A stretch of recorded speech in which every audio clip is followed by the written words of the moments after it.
আমার ভাইয়েরা জায়গাটা চিনায় দিলাম। মাজারে যাওয়া লাগবে না, কবরে যাওয়া লাগবে না। 2 রাকাত নামাজ পড়ে সেজদায় পড়ে গিয়া যত বিপদ আছে মুসিবত আছে সেজদার মধ্যে চোখের পানি ছেড়ে দেন আর কেন্দে কেন্দে জীবনের কথা বলেন। আল্লাহ রাব্বুল আলামিন আপনার আওয়াজ শুনবেন আর দোয়া কবুল করে নিবেন।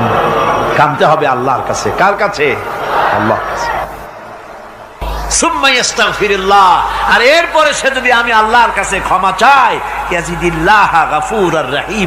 সে আমি আল্লাহকে গফুর এবং রহিম হিসাবে পাবে। সুবহানাল্লাহ। আল্লাহকে গফুর এবং রহিম হিসাবে পাওয়া যাবে। সব আল্লাহকে বলতে হবে, গুনাহ মাফ চাইতে হবে। এই জন্য হুজুর সাল্লাল্লাহু আলাইহি ওয়াসাল্লাম দৈনিক 100 বার তওবা পড়তেন। কোন হাদিসে আছে 70 বার, কোন হাদিসে আছে 100 বার তওবা পড়তেন। নামাজের পরে তো প্রত্যেক নামাজই পড়তেন হুজুর। সালাম ফিরাতেন আর সাথে সাথে বলতেন আল্লাহু আকবার, আস্তাগফিরুল্লাহ, আস্তাগফিরুল্লাহ, আস্তাগফিরুল্লাহ। মনে থাকবে আপনাদের? মনে থাকবে? সালাম ফিরাইয়া কি বলবেন? না, সালাম ফিরাবার সাথে সাথে বলবেন আল্লাহু আকবার, তারপরে পড়বেন আস্তাগফিরুল্লাহ, আস্তাগফিরুল্লাহ, আস্তাগফিরুল্লাহ। তওবা পড়বেন। আল্লাহর কাছে সবসময় গুনাহ মাফ চাইতে থাকবেন, বিনীত থাকবেন। আল্লাহকে পাওয়া যাবে, তাকে রহিম হিসেবে পাওয়া যাবে। সুতরাং ঈমান বিল্লাহ, আল্লাহর প্রতি ঈমান আনলে পরে 4th নম্বরের যে উপকারটা হবে সেটা হলো হতাশায় ভুগবে না, নিরাশায় ভুগবে না, আশায় বুক বেঁধে উঠবে। ঈমান মজবুত হবে, আল্লাহর কাছে মানুষ বিনয়ী হয়ে যাবে। এবার 5ম নম্বরের উপকার আমি বলছিলাম, ঈমান বিল্লাহ, আল্লাহর প্রতি ঈমান আনলে পরে অসংখ্য উপকার হয়, অসংখ্য বৈশিষ্ট্য আছে। এর 6টা উপকারের কথা আমি বলবো। কয়টা? অসংখ্য উপকারের ভিতরে প্রধান 6টি উপকারের কথা বলবো। এর বললাম কয়টা? 4টে বলেছি। এবার বলো 5ম উপকারের কথা। আল্লাহর প্রতি আপনি পূর্ব পশ্চিমে কতবার মুখ ঘোরালেন, এটাই কিন্তু আপনার আসল সৎ কাজ নয়। আসল সৎ কাজ হলো আল্লাহর প্রতি ঈমান আনা। এই ঈমানের ব্যাপারে 3টা দিন আমরা পার করে দিলাম, এখনো কথা শেষ হয় নাই। আল্লাহর প্রতি ঈমান আনলে পরে যে উপকারটা হবে 5ম নম্বরে, সেটা হলো কঠোর এবং কঠিন বিপদের ভিতরে বান্দার ভিতরে অবিচলতা এবং ধৈর্যের সৃষ্টি হয়ে যাবে। আলহামদুলিল্লাহ।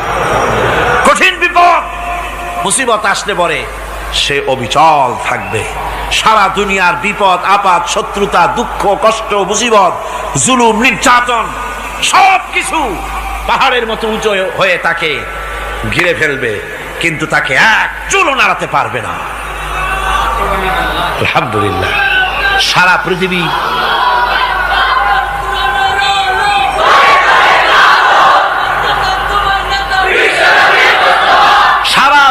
একদিকে আর সে একা একদিকে থাকবে। বিরোধিতা তো হবেই, বিপদ তো আসবেই। কবি বলতেছেন, সাথে জাকা রহা হ্যায় আজল সে তা ইমরোজ, সাথে জাকা রহা হ্যায় আজল সে তা ইমরোজ, চরাগে মুস্তফাবি সে শরারে বুলহাবিস। সে আবহমান কাল থেকে শুরু করে মুস্তাফা সাল্লাল্লাহু আলাইহি ওয়াসাল্লামের দীপ শিখার সাথে আবু জাহেল, আবু লাহাবের অগ্নিস্ফুলিঙ্গের টক্কর লেগেই আছে। রাসূলুল্লাহর আল্লাহর দেওয়া এই বিধান, এই দ্বীনের বাতিটা টিম টিম করে জ্বলেছে। আর গোরকি, টর্নেডো, হাজার হাজার মাইল বেগে হেরিকেন এসেছে, গোরকি এসেছে, টর্নেডো এসেছে, টাইফুন এসেছে, কিন্তু এই আলো নিবাইতে পারে নাই। সুবহানাল্লাহ। এই আলো নিবাতে পারে নাই। এই শত্রুতা চিরকালের, নিবাতে পারবে না। কারণ হচ্ছে আল্লাহ রাব্বুল আলামিন বলেছেন, ইউরিদুনা লিইউতফিউ নূরাল্লাহি বিআফওয়াহিহিম ওয়াল্লাহু মুতিম্মু নূরিহি ওয়ালাউ কারিহাল কাফিরুন। ওরা চায় মুখের ফু দিয়ে আমার আলোকে নিভিয়ে দেবে, কিন্তু আমি আমার আলোকে পূর্ণতা দান করব। তাতে কাফের বেঈমানদের কলজায় যত জ্বালা যন্ত্রণা হোক, আমার দিন কেউ মিটাই দিতে পারবে না। কোন সুবহানাল্লাহ। সুতরাং বিপদে অবিচলতা আসবে, সে অটল হবে, মজবুত হবে। কোরআনে কারীম বলতেছে, ওয়া কাযালিকা জাআলনা লিকুল্লি নাবিয়্যিন আদুওয়াম মিনাল মুজরিমিন। এই পৃথিবীতে এমনি করে আমি সকল নবীদের শত্রু বানিয়েছি, সব পাপিষ্ঠ অপরাধীদেরকে। নবীদের সাথে বিরোধিতা করেছে কারা? পাপিষ্ঠরা, অপরাধীরা।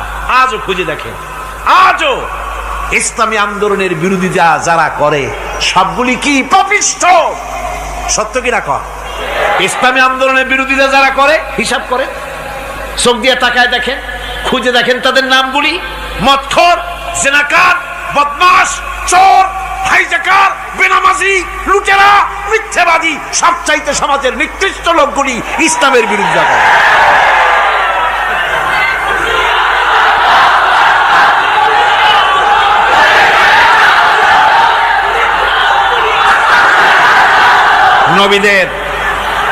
নবীদের শত্রু আল্লাহ বলেন, সব যুগে নবীদের সাথে শত্রুতা করেছে পাপিষ্ঠরা। আল্লাহর কথা, কার কথা? সকল যুগে নবীদের সাথে শত্রুতা করেছে পাপিষ্ঠরা, নিকৃষ্ট ধরনের অপরাধীরা। সুতরাং নবী রাসূলদের অবস্থা যখন এই, তখন দ্বীনের দাওয়াত যারাই দেবে তাদের কিসমত এরকম হবেই। এই বাধার মোকাবেলা তাদেরও করতে হবে। এই যে বাধাটা আসে, এই যে মারে, অপরাধ কি? এই যে তারা চোর বা ডাকাত যাদের মারা হয়। আল্লাহ রাব্বুল আলামিন বলেন অপরাধ হলো, ওয়ামা নাকামু মিনহুম ইল্লা আইয়ুমিনু বিল্লাহিল আজিজিল হামিদ। অপরাধ হচ্ছে ইমানদার লোকদের উপরে নির্যাতন চালিয়েছে, অন্য কোনো কারণে নয়। কারণ একটাই, তারা আল্লাহর জমিনে আল্লাহর দ্বীন প্রতিষ্ঠা করতে চেয়েছে, আর কোনো অপরাধ না। জমিন আল্লাহর, জমিন কার? এই বিশাল জনসমুদ্র গর্জে উঠুন একযোগে, বলুন জমিন কার? আইন চলবে কার? এখানেই সংঘর্ষ বেঁধেছে আবহমান কাল ধরে। মানুষ অত্যাচারিত হয়েছে, সাহাবায়ে কেরাম অত্যাচারিত হয়েছেন।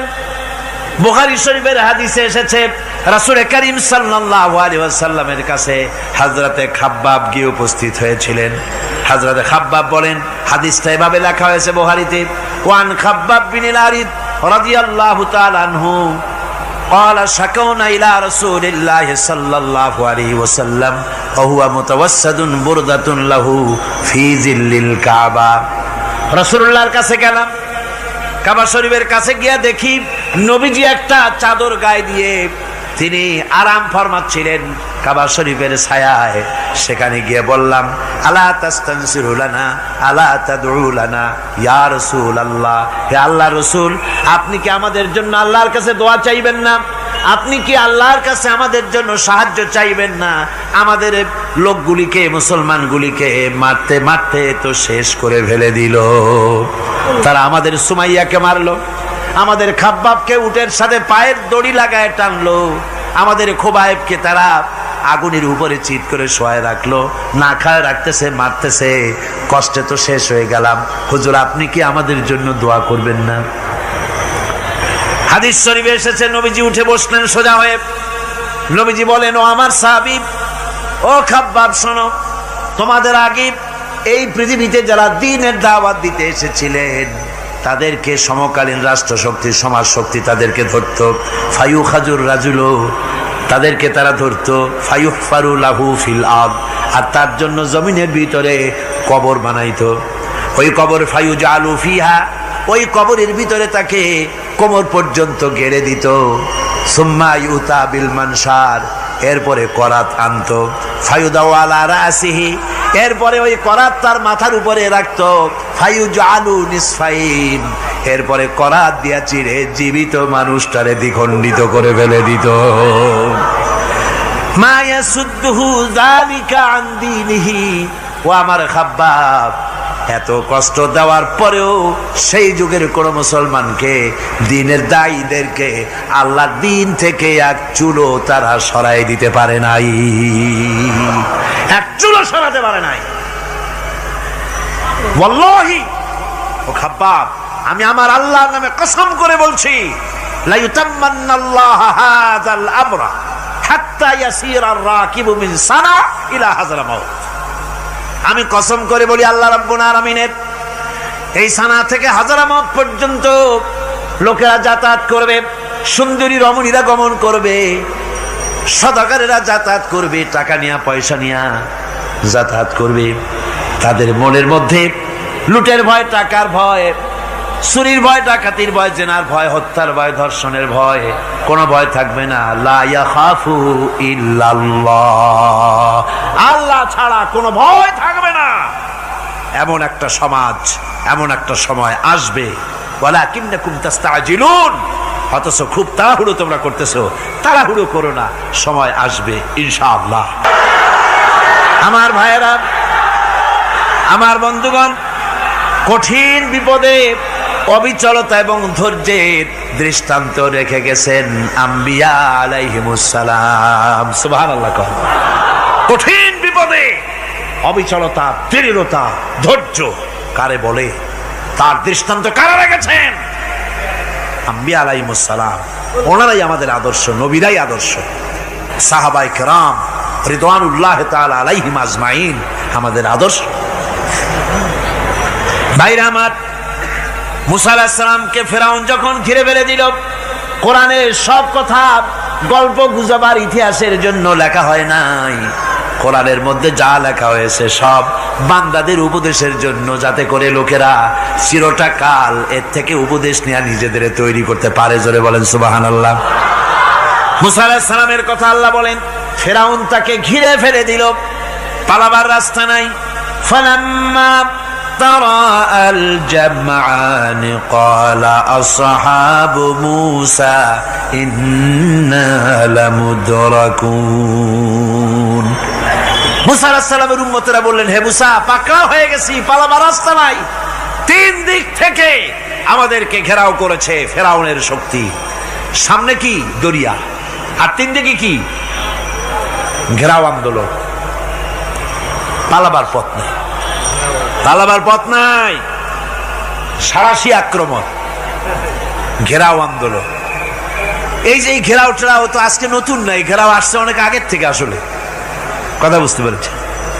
মাইক না থাকলে আমি কি করবো কন? আজকে এরকম হচ্ছে কেন? আগামীকাল ঠিক হবে ইনশাআল্লাহ, রাগ করেন না। গান হচ্ছে, বসেন বসেন। শয়তান ঢুকছে মাইকের মধ্যে। অনেক সময় হয় কি, মাইকের হাই পাওয়ারের যে মেশিন আছে, এর ভিতরে ইথার থেকে রেডিওর ওই গানগুলি ওর মধ্যে ঢুকে পড়ে। কথা বুঝতে পেরেছেন? এই জন্য শয়তান তো আর বসে থাকে না, ওরও তো কিছু করার আছে। ধৈর্য ধরেন, ধৈর্য ধরেন। কালকে অপারেটরদেরকে মাওলানা শামসুদ্দিন সাহেবের কাছে অনুরোধ করব, অপারেটর একটু ভালো করে হেদায়েত করে দেবেন মাইকে। আজকে আমার নিজেরও কষ্ট হচ্ছে, আমিও বুঝতে পারছি না যে আমার কথাগুলি কি আওয়াজে বেরোচ্ছে, যার জন্য আমাকে বেশি চিল্লাইতে হচ্ছে। বক্তাকে কি লাউডে তার কথা বেরোচ্ছে তা তার কানে আসতে হয়, তাহলে বোঝা যায় যে আমার কথাগুলি কিভাবে বেরোচ্ছে। এটা এই অবস্থায় সিচুয়েশন আজকে নাই, এবং লোকেরাও মাইকের ব্যাপারে আজকে অভিযোগ করেছে, যা বিগত 16 বছরে করে নাই। সেটের ব্যাপারে কোথাও কোনো অসুবিধা হয়েছে? মাইকটা ভালো, এবং মাইক যারা দেন প্রতি বছর খেদমত করে, আল্লাহ তাদের প্রতি রহম করুন। সবাই বলেন আমিন। এদেরকে রাগ করে পথে পাই আবার মারধর করেন না।